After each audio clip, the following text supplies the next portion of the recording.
Hi, and welcome to another Explain Sean mountain biking episode. And yes, it's really hot in my garage right now. I don't know how hot, but too hot.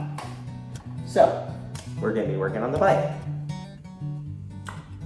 This bike has a bit of a problem. I don't know if you remember in the past video where I constructed this bike, I said I was reusing the stock unsealed headset. Well, that worked all good until last night when I noticed it was really loose. So I went to tighten it down and I hear this big crack. And one of the bearings split in half because it was the wrong size. Because apparently mixing and matching headset parts is just not what you're supposed to do. So I put back on some of the original parts that came with the original fork. Thought it was working, tightened it down again, and no crack that time. But you're just gonna have to take my word for it, it's loose. Like, it's really loose. Yet it's tight at the same time. So I can't have after every ride this going loose. So I'm gonna knock these cups out, I'm gonna measure it, order a new headset, and then I'm gonna show how to install it without a cup press and without like marring up your frame with a hammer. So let's go. Okay, I'm gonna try and get you a little close up of what's going on here. I call this Floaty Headset, but easily to feel it, you can put your hand here and you can see that the fork is moving inside the crown of the steer tube. Now, if you want to check your own bike for a loose headset, normally you just have to loosen these two bolts, tighten up this one, and then tighten these back together to fix it. But since I do that like after every ride that someone takes this bike on, and it still keeps coming loose, I think it's time that we call it quits on trying to save money and actually replace this with a sealed bearing headset. Okay, now I've got the bike rigged up on my board repair stand, which basically is a board running across there and it goes under the seat. Since I'm too cheap to pay for a real repair stand. So to start off, we're gonna obviously have to take off the fork. Now normally you take off the front brake and all that stuff and disconnect these, and we're not gonna do that. So I'm gonna go ahead and loosen each one of our stem bolts. Actually, I'm gonna go ahead and take off the front wheel because that'll subtract a lot of weight and make it so this thing doesn't drop so hard. So I'm gonna go ahead and remove. Now hold the bottom of the crown of the fork because this thing is going to drop when basically I remove this bolt and the headset. Wiggle that off. Oh, ow. So our bottom bearing came off on top of there. Here's our top one. These are really greasy. Obviously I'm going to drop it on the floor. Good enough. Normally you'd use a cup removal tool, but these cups are really old. So I really don't care. Yeah, we definitely had a major problem in the headset because I didn't touch this and it's all bent. Now I'll go ahead and knock these out. Best way to do this is with a metal chisel punch thing, obviously, which of course I happen to have. So I'm just gonna line it up on, because I don't care about these cups, I have no using it. Just line it up on there. And so you hear that noise, and that means the cup popped out. Also, make sure you're not like gouging the side of the head tube when you're doing this. You can use a screwdriver, but like a round punch like this works a lot better because it's not going to dig into the sides of the head. There we go, that's the noise we want to hear. Now, since this is a Schwinn and not like a really nice Santa Cruz or something, I'm just not going to trust whatever I find and just do my own measurement. To do that, it's pretty easy. All you need is one of these digital calipers. They're super cheap online. And I'm just going to measure. Make sure you're measuring the headset portion, just the headset surface. I think 33.9, 34. Okay, let's try the bottom. Okay, again, 34. Okay, and now we'll measure these guys. So 34.1, 34. So we're looking at a 34 millimeter headset for this guy. So now I'm going to go on Amazon, order the headset, and come back and install it.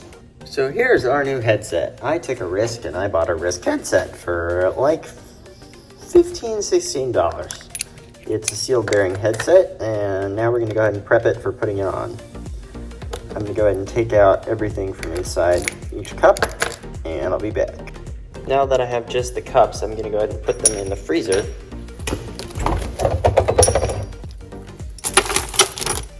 And because of physics, they're going to shrink a little bit, so they're going to be a lot easier to push into this head tube without a cup press. I also need to install my fork crown race. The new one that came with the Risk headset is a split crown race This one is a press fit crown race. So to get this one off, I'm gonna have to use a screwdriver and a hammer and kind of tap around the edge of it, being careful not to damage the fork. I don't really care about the crown race, but I'm gonna try not to damage the crown race either. Now there's a little notch at the back of the fork, and obviously use an old screwdriver, not one you care about. Basically just wedge it in there and make a little gap, and then you can go all the way around this piece of metal, and you'll be able to get it off. So I'm going to stress, if you want crown race to use again, don't do it this way. I have a little slick oleum, and you can just kind of lightly coat the bottom of my split race here. So I'm just going to go ahead and slide on that split crown race. I'm going to put the split on the other side of the little pry point. And you can see how much easier that was to install than the press fit one. Okay, before we get our headset cups out of the freezer, I'm going to go ahead and put some more slick oleum grease around the top of our head tube. So I'm probably going to use this rubber mallet. Little headset cup.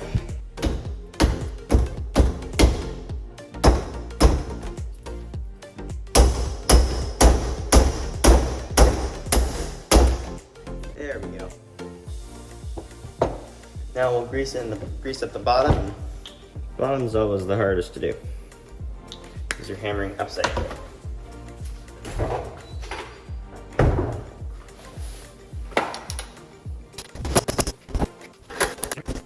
There we go.